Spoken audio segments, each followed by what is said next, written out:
So you're getting ready to put your club together, right? We're all set. We're about to apply our epoxy. Mix it up together. Glass shafting beads. Put them in or leave them out. That's today's video.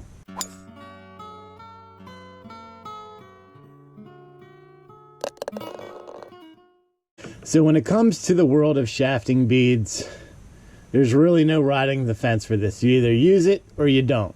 If you use it for a particular reason. If you don't, you also have your particular reasons. Some of them may not be entirely accurate. Don't believe everything you hear on the internet, right?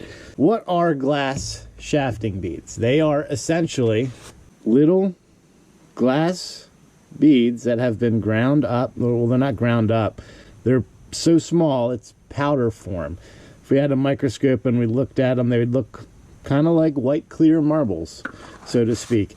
And the intention of this is you mix that in when you have mixed your epoxy. There's actually two applications. You can mix it in with your epoxy, or you can go ahead and put it on after you have already epoxied the tip of your shaft.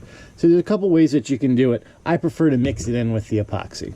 So on the back, it gives you little extra instructions on how to use it. So people who don't use this are hell-bent on the reason because it weakens the bond of the epoxy. They're partially true, and we'll get to that in a minute. The people who use this understand what the real reason is for the shafting beads is to ensure that that shaft is properly centered when it is placed inside of the club head or inside of the hosel. As an example, we have our club here. We're going to place this in. Now, bear in mind, we have not prepped the surface or anything like this. This is purely for example. When we put that shaft in, all the way down to the bottom, there's a little bit of wiggle. Let's see if you can pick this up. You hear that? It's wiggling inside. Now, some ferrules have this nice little collar that will sit in there and kind of mitigate some of that space. But even with that collar, take a listen. It's still wiggling. Why? There's always going to be a little room between the shaft and the hosel because there has to be a place for that epoxy to go in. So when you have that epoxy going through and around the shaft and in between the shaft and the hosel and that little space that's been created there, with the glass shafting beads is it aligns it very, very nicely. And I'm a visual kind of guy, so let's break it down and show you the science behind it. In this example, we're going to use this glass cylinder as our hosel, okay, the hosel of our club, and then we're going to have this PVC pipe as our shaft, right? The shaft is hollow in the middle. Now, if you've ever had an issue with putting the shaft, let's say you're reshafting something and you put the shaft in the hosel and it wants to push itself out, it's physics behind that. It's science. It means that your shaft is most likely plugged. Either you got old epoxy, a swing weight, something in there, or at the top where your grip is, totally airtight. So when you're pushing that in, the pressure that you're creating in the shaft is pushing back out and not allowing that shaft to sit properly inside the hosel. So if you ever have that happen, it's because you got a blockage here. So get a little drill, take it out, or drill through old epoxy or remove it or whatever, and that'll fix it. We're gonna epoxy this shaft, so to speak. Epoxy is gonna be just plain old water, right? So we have our shaft in there. We're gonna fill this up. So we have our epoxy in our hosel, right? We've epoxied our hosel. We're gonna place in our shaft. That shaft is gonna sit in there. You see this wall, notice the wall that's formed between the hosel and the shaft. Can move, right? It could sit like this, it could sit like that, it could sit like that. It's not sitting up straight. So enter the shafting beads. Now I'm going to take a little bit of the epoxy out of here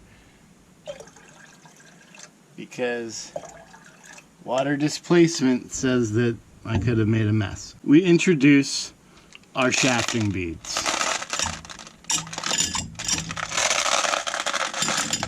In this case, it's going to be some marbles. And you can see what these beads do is they create that wall to fill in. So now our shaft is nice and centered inside of our hosel, right? Eliminates that shaft from moving or wiggling around.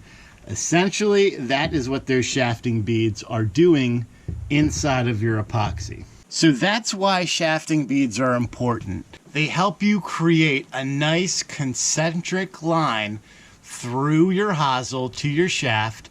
It eliminates hot spots. It eliminates spots where you may have gapping or you may have it actually touching your hosel. In graphite, this can be deadly. I mean, you can almost guarantee you're gonna have a failure with graphite. And it helps to eliminate some of the air that's created when you mix your epoxy. Air bubbles also, terrible, terrible thing for epoxy. Now, those people who are gonna say that it compromises the integrity of the epoxy. In this example here, we went overboard because that's what we do. You are correct in saying that putting too much of this in here will compromise the integrity of your epoxy batch. 100%.